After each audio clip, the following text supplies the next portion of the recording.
Hey, what is up guys? It's your boy Speed here, and today we're going to be talking about one of the strongest offlaners in Dota right now. We're going to be following Whisper, one of the best offlaners in Dota right now, and let's be talking about some Dark Seer. So what is so good about Dark Seer right now? Why is this hero's win rate really high, and a lot of players are taking a look at him? Well, the main reason is his innate and his facet. His innate and his facet are some of the coolest in the game. He has two very good facets. Let's cover them both. So starting off with the innate, Dark Seer's intelligence cannot be lower than his strength or agility. You'll notice that his base strength is actually higher than his base intelligence, so this immediately increases his base intelligence when the game starts.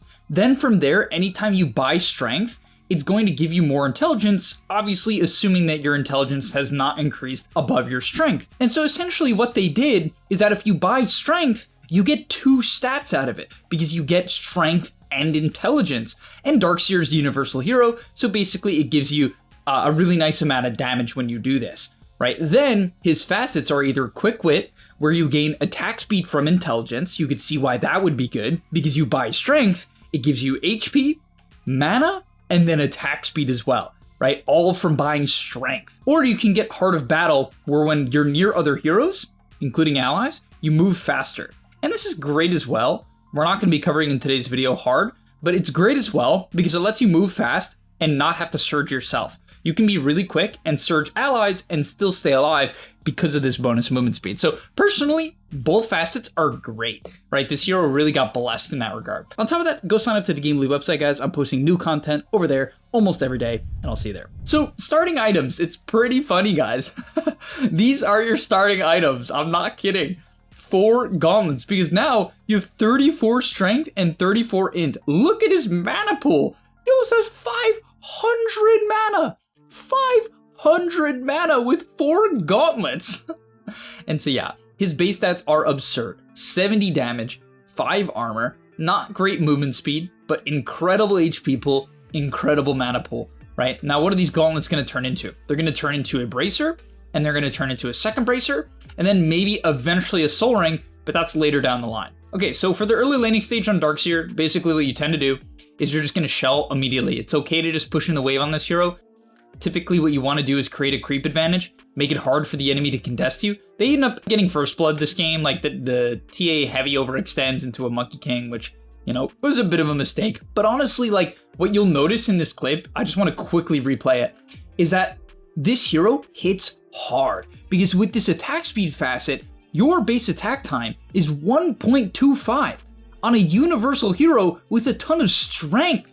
And so as we go in here, he will just attack naturally very quickly compared to the old Dark Seer. And this is with 70 damage, guys. And so this hero just trades way too well. I mean, it is something. Like, I'm telling you, it is something. So after that, there's a couple of options. Honestly, a lot of people like shelling the position 4 because they think the position 4 is going to get aggressive. But honestly, guys, most of the time, you should only shell yourself or shell the creep wave so that you can farm with it. Early on, shell is not the best kill ability. We saw the TA die to it earlier, but that's just because she walked in between 2 shells, right? And he shelled the Monkey King after the Monkey King went in. So if you want to be a better Dark Seer, hold your shells, mainly just use them on yourself in the creep wave in order to deal damage to the enemy carry and push in the wave. It's going to force them to last hit under the tower, which will generally make people take damage and miss last hits. At level 3, this is when you can actively start thinking about shelling your position 4 if it's a hero that closes the gap. For instance, right here, the Wyvern goes out of position, and with the level 2 shell, an Orb of Venom, a Primal Spring, and a Blood Grenade, he nearly solo kills the Wyvern, right? It is that much damage. Even if he stunned a little bit earlier, would have gotten a kill. Right, the Wyvern skilled up the heal, so... Oh, maybe he gets it anyway. Yeah, he gets it anyway. Probably not worth because he dies, so not the best play. But yeah, point being is that the level 3 is when you really want to start to kill people, right? This is when you can truly get aggressive. Also, in terms of items, notice how he did not completely double down on Bracers immediately. He actually went back for the Bassi. If your lane is going pretty well and you don't need the stats, like you feel like you can put pressure by having mana and shelling a melee position 4 or an aggressive range position 4 like Dark Willow, you can pick up the Bassi so you have mana to do so. Also, this clip here is the best example of why this hero is broken right now. If you notice, the TA is going to walk up to him, he shells the wave to kind of deal with the aggression, shells the wave so it's going to deal some damage, and then the TA kind of mans up a bit. He backs off because you don't want to chase. This hero is melee at the end of the day. And eventually the TA kind of walks into this triple shell and he's hitting really, really hard because of this bonus attack speed from Int.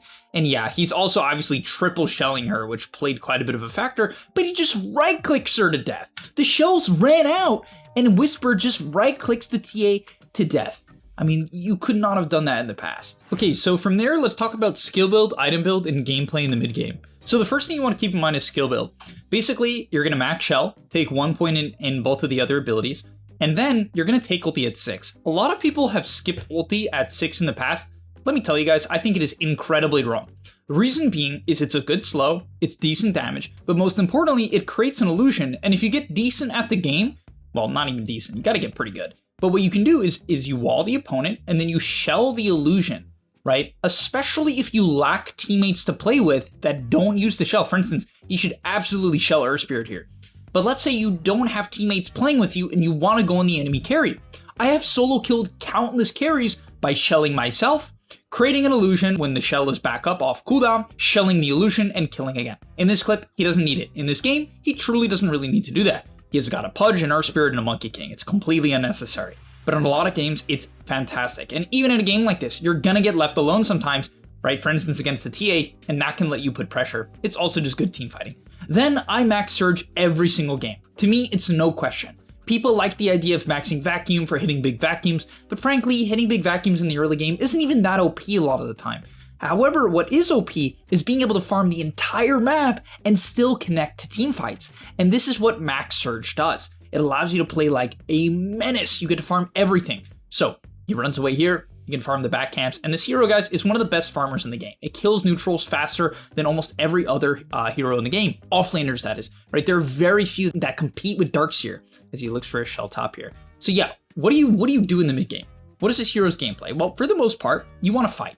If you got heroes to fight, just go fight. You're gonna buy a mech, and on mech, you're gonna go kill people. That's all you do. You buy 2 bracers into mech, after mech, you go back for the soul ring so you can sustain the mana and you can use those gauntlets you had earlier. However, if the game is hard, at any point in time you can kill ancients. As long as you get Seeds of Serenity, Safety Bubble, or Royal Jelly, you'll have the regen to do it. And honestly, with mech buildup being HP regen, you can definitely take ancients. Also, what you can do is you can shell one of the smaller ancients and shell yourself, and that will allow you to kill the big ancient.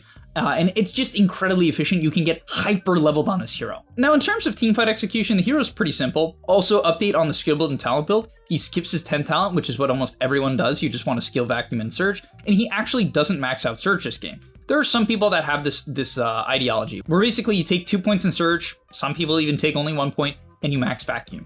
I will admit, I think if you are only fighting, it is okay, but I'm not a huge fan. I think the best advantage of this hero as a hero, from my experience, and I've played a lot of Darkseer, it's one of my favorite heroes, is being able to surge around the map, take a lot of space, and still be able to join the fights. It's an incredible power on this hero. He doesn't do it this game, he maxes to Vacuum. Okay, I can kind of get it. He's got a lot of heroes to play with, I understand. But honestly, guys, I recommend trying out the Surge Max, and then if you don't like it, you can go back and try the Vacuum Max like Whisper does this game. Now this game, it's pretty easy itemization. Basically, in this game, he just has to go mech, and he actually goes back for pipe before Greaves. Now, the reason why is Greaves early game isn't insane. It's pretty good, and a lot of people just buy Greaves immediately. In this game, I'm kind of surprised he didn't. Reason being is you can dispel Meld, you can dispel Arctic Burn from Wyvern, and the armor, the potential armor you get from the passive is great. So I thought he was going to buy it this game. He ends up going for pipe, and that's strictly to deal with the Ag's Beastmaster. It completely counters Ag's Beastmaster because Ag's Beastmaster heals with his Drums of Slum if he's dealing damage. Pipe stops him from dealing damage, so he doesn't heal. It's really, really good against Beast. However, I'm kind of surprised he did this game, but also it is a magic SF, so that would be another reason as well, right? You have 2 heroes. However, you got minus armor, you got inner beast, you got a TA. It's definitely a game where he could have rushed the Greaves and then gone for the pipe. He went in kind of a weird order where he like bought the buckler, changed his mind, went back for pipe. Now, another thing that I'd like to talk about before we end off the video is future talents and future items. What I think is really cool about Darkseer is the recent change to Crimson Guard. And so essentially what they did to this item is that it scales into the late game. The problem with Crimson in the past is the later the game went, the worse. But now on heroes like Darkseer, as long as you're getting tankier by leveling up, buying more strength, for instance, he's queued up a Halberd, he might change his mind on that, he's got a Blink queued up now. But the later the game goes, the better the Crimson gets. And so they made this item a scaling item. That's pretty cool, right? And so they brought back one of the best auras in the game. And to be honest, I think Crimson's been pretty decent for a while. People just don't really like it because Vanguard wasn't meta, which I understand. But in a game like this, against like Beastmaster, TA, even a Winter Wyvern, SF, it's Magic SF, but still, he's gonna right click, he hits for 200. It's a really great Crimson game. Also, in terms of talents, you skip your 10 talent completely, you max out your abilities, and then at 15, you take Vacuum AoE. At level 16, you take Wall of Replica, illusion damage. At level 20, it just depends on the game. This game, he should take Ion Shell damage because of all the Ion Shell targets he has on his team. However, Wall of Replica cooldown is insanely good if the enemy team has like some Luna, Medusa, the good copy heroes like Huskar, you know. There's a lot of examples where the Wall of Replica can be really, really good. And finally, the last couple tips I have on this hero is make sure you're spamming the shell off cooldown. There's a couple ways you can do this. Number one, if you have melee heroes like this game, you should just use it on your teammates, basically off cooldown. If you use them off cooldown, you can have 3 shells going at the same time, and that's when the ability becomes incredibly powerful. So use it as much as you can. In terms of using Surge, I would say 90% of the time, just use it on yourself to close the gap for a good vacuum and a good wall, and even just to get Ion Shell on people. However, as the game goes later and later, it's better to Surge teammates more and more because you're going to have a Blink Dagger and you can use that to initiate. In terms of farming on this hero, as the game progresses, the best way to farm is just to casually shell creep waves and then run to your team. Specifically the side lane, because most fights in the average pub happen mid, so what you want to do is shell a side lane, and then you don't even have to stay. You can just literally put a shell, it will farm for you, and you can run to your team. And that's the best way to get farmed on this hero while still fighting. And that's why this hero is so good in pubs, because you can do everything with Surge and Shell. You can farm and you can fight. It solves the problem that a lot of people have where they want to do one or the other, but they feel like their team isn't on the same page. This hero can literally just do both. And now in terms of team fighting, guys, it's pretty simple. After you've shelled all your teammates, you're going to click your auras as the fight breaks out, so basically immediately. Then you're going to look for a vac wall on as many heroes as possible. You generally don't initiate unless it's like the enemy is just all in vision, which, you know, can happen. So definitely keep your eye out for that. And it's really good to get squishies without BKB. However, something to keep in mind is if you vac wall a bunch of heroes with BKB, often even if there is no follow-up to your vac wall, they'll just all BKB. And that's really good. Like, you're just forcing out BKBs by making people panic with the Wall of Replica slow. So yeah, that's gonna be all. Thank you guys so much for watching. Hopefully you learned a few things from today's video. If you did, smash the like button, subscribe to the channel, and I'll see you in the next one.